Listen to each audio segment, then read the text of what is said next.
Okay, I'm going to show you guys how I create a solid thick layer of color. I'm going to go through the whole entire process from the start to the end. So if you've seen any of my portraits, this is the exact method I use. I've got two here. I've got the layering method and I've got the burnishing method. Now, the colored pencils I'm using are the ones I actually do use for skin tones. I've got 5 here.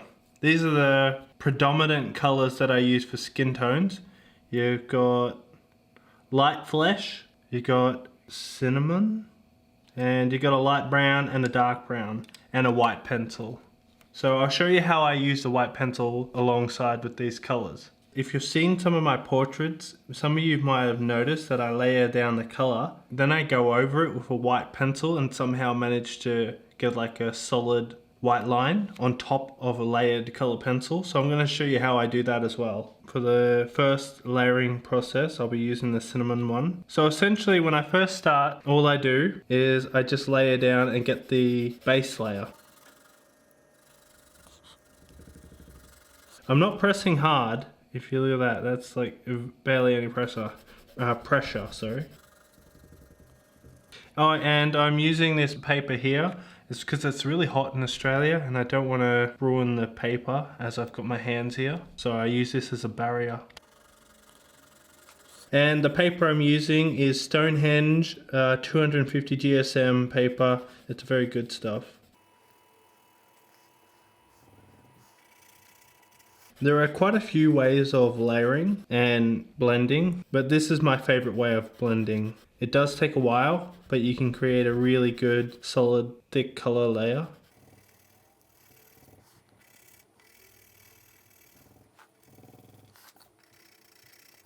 Essentially what I'm doing now is just making sure I get at least a decent layer down before I do anything. When I buy the paper, the Stonehenge paper, I use the underneath side. So when I take a piece of paper out, I use the underneath, not the top side. I'm told that there's not much of a difference, according to a few other people who have used the paper, but I really do see a difference in the texture on this side versus the other side, and it makes a massive difference in my drawing, or it could just be in my head. That's a sharpener I use. It's nothing really special. Now I've just sharpened my pencil to a point again, like a real sharp point. And what I do now, some people will go straight in and they'll just press hard and get that. And that's true, you can get a solid layer that way, but you just flatten the tooth of the paper. If I went in, and you wouldn't be able to add many more layers on. What you want to do, if you want to get that solid layer without destroying the texture of the paper, you're going to have to go in and manually, see those little white spots there? You can see how the paper is showing through the color. You manually fill it in. It takes a long time, but the results is you keep the texture of your paper without destroying it.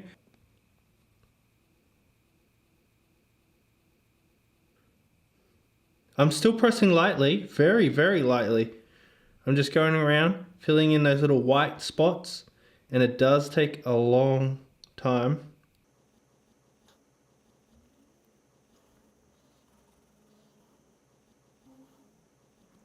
I have heard people saying that burnishing is the way to go if you want to create realistic drawings. Burnishing has its place, but it's not in the skin tones.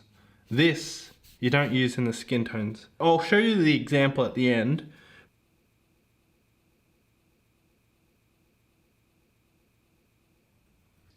And the paper you use will make a difference. I've said this so many times, it's probably getting annoying. I'm not even layering multiple colors on, I'm just using the one color to layer on top of each other. You can start to see this area here, how it's starting to look a little bit more solid.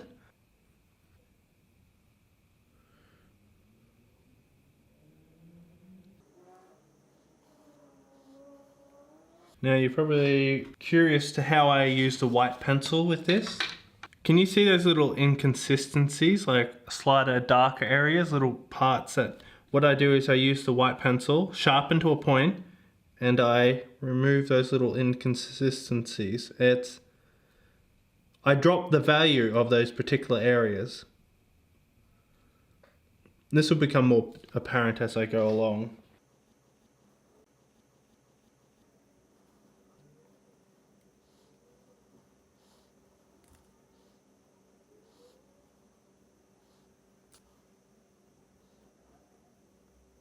I hope you can see what I'm doing. Maybe I need to zoom in a little bit more. I just got myself a nice new camera. Ah, there it is. Okay, I do apologize. I want to show you like what on earth is actually going on. See that area there? It looks like a little smudge. That is the beginning of creating a solid thick layer. See all these little white spots there? All I'm doing is using the pencil and going in and filling them in, keeping my pencil sharp. But I'll keep going and show you why it's really important to do it this way. Okay, I just resharpened my pencil to a real fine point again, and I'm going back in. The advantages of doing things in this particular method is you can reach hyper-realistic levels instead of just photorealism.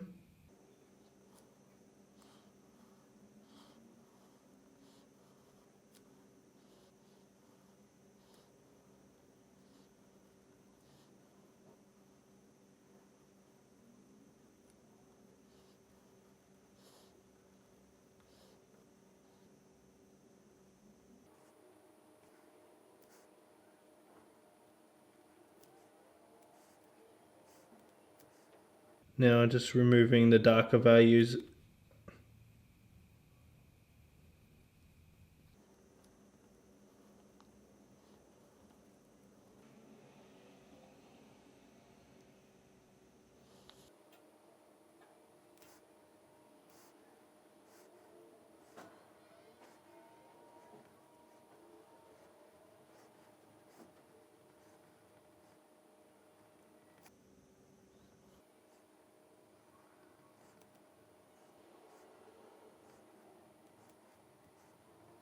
As you can see, there's a slight difference between the two colors here.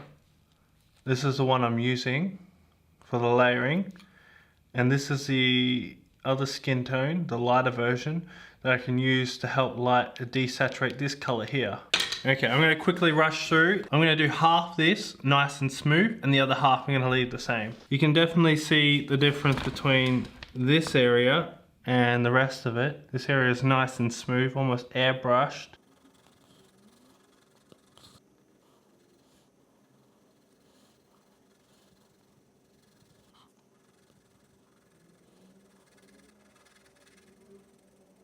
This is a Tortillon, and it's bound up piece of paper. You can use this for blending as well. Usually don't use it all the time. I only use it if I want to sort of move things along quicker. It doesn't completely smooth the area, but it's shaved off probably an hour or two of work.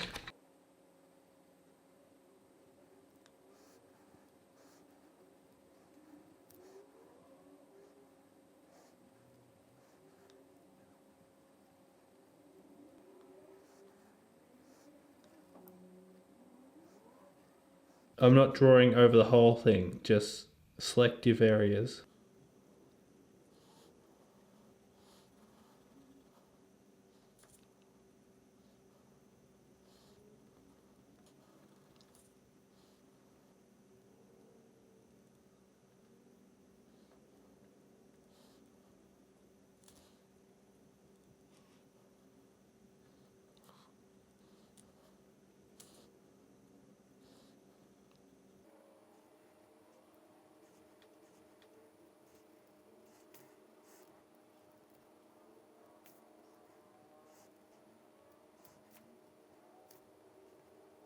See that little dark area there?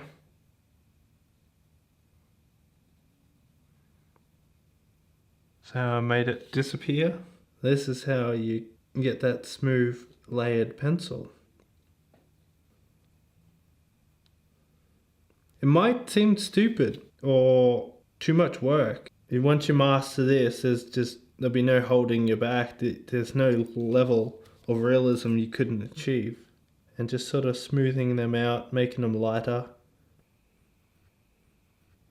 There may be other methods better than this, but to be honest, I've tried quite a few, and this is the only one that I found that gives you incredible results. Now you got to be careful to make sure your pencil is sharp, because if you try and do this and your pencil's not sharp, you can actually cause those little bumps that you're trying to remove to actually get worse.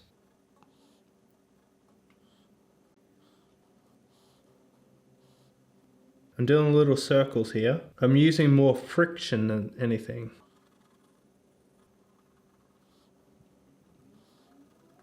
I'm on a pretty good angle there, not directly on top like that.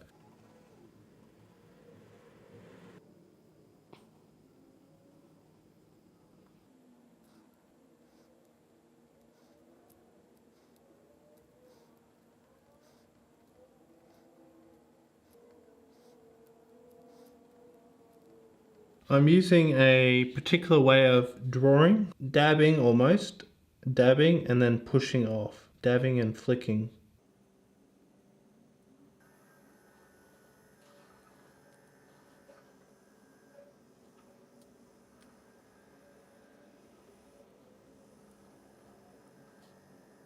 I often move it back and have a look at the area that I've just layered in, and I move forwards trying to see any inconsistencies in the values on a larger scale as a whole, if there's any inconsistencies. And I can see one, the dark area here, and it looks kind of light through here. And as I get closer, I can see more inconsistencies on the smaller scale.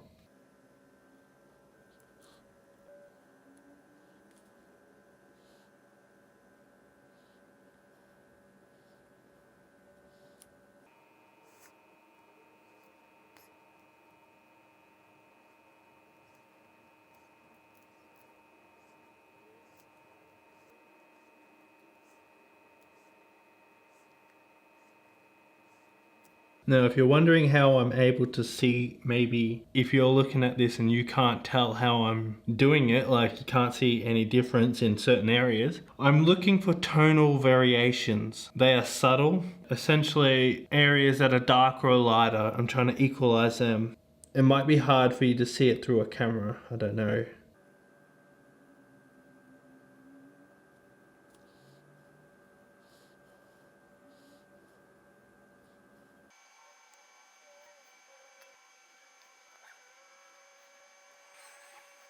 Oh, and make sure you get your layered pencils to the tone that is needed for your drawing as close as you can before you do this, because there's no point getting to like a tonal value of number 2 and then smoothing it all out and finding out that you need to reach a tonal value of 8. Then you're gonna have to go over it again. So like how I was doing this before, you would add the colors down, then you'll come through. Maybe if you want to add a brown in there, so you add the brown, you keep going until you get as close as you can, then you start smoothing it out like this. Don't do it beforehand, you'll cry when you realize what you've just done.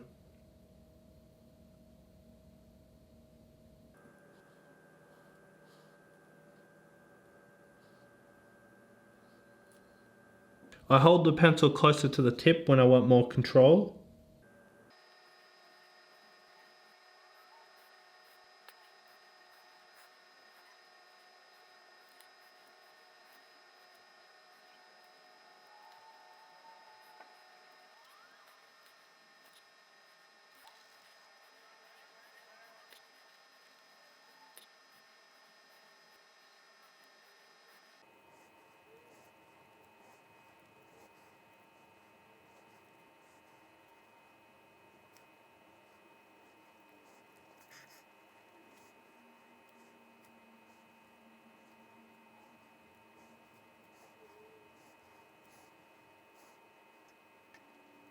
I'm varying my pressure depending on the particular area my pencil is drawing over.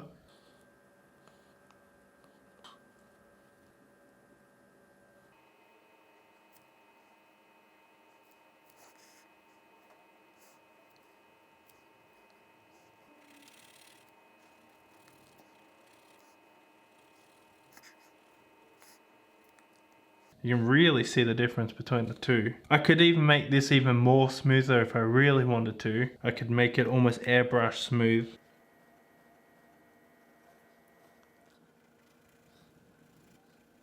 So I'll go over this again.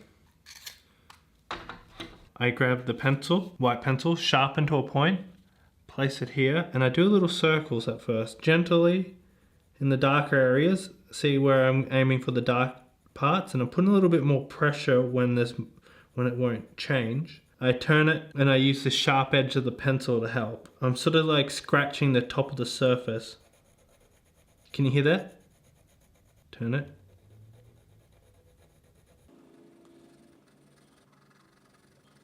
The more you use your pencils, the more you get used to them. You figure out how they work.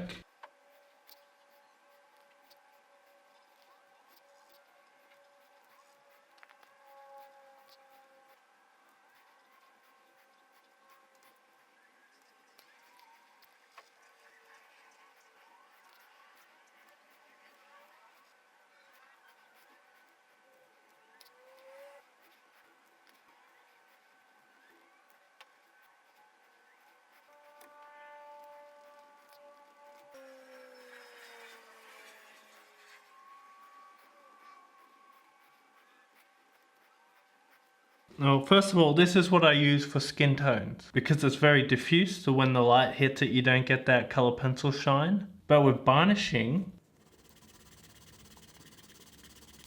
I only use varnishing for doing hair. The effects of when you varnish something is that it has a solid look, a waxy look. And now with varnishing, you build up the layers slowly, bit by bit, and you use more and more pressure each time until you eventually get a solid, thick layer. And this is how I draw white lines on top of color pencils. People keep asking me how I do this. What I do is I use the sharp edge of the pencil and I scratch off the top layer. But the effects of a varnished layer is that it looks solid, it looks glossy, and it looks horrible when you use it on skin tones.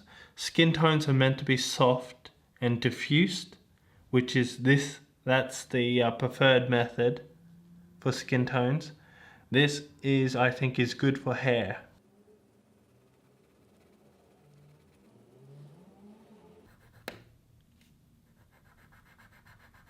So this is how I get that white line on top of my drawings. Like when I drew that beard on my last portrait, I drew facial hair, and people were wondering how the hell did you do that? Well, that's about it. A soft tone over the top of the white pencil.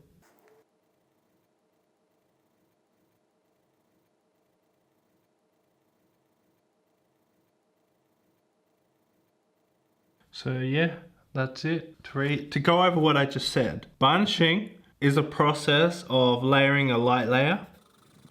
Then you keep going and going and going until you get a real nice solid layer.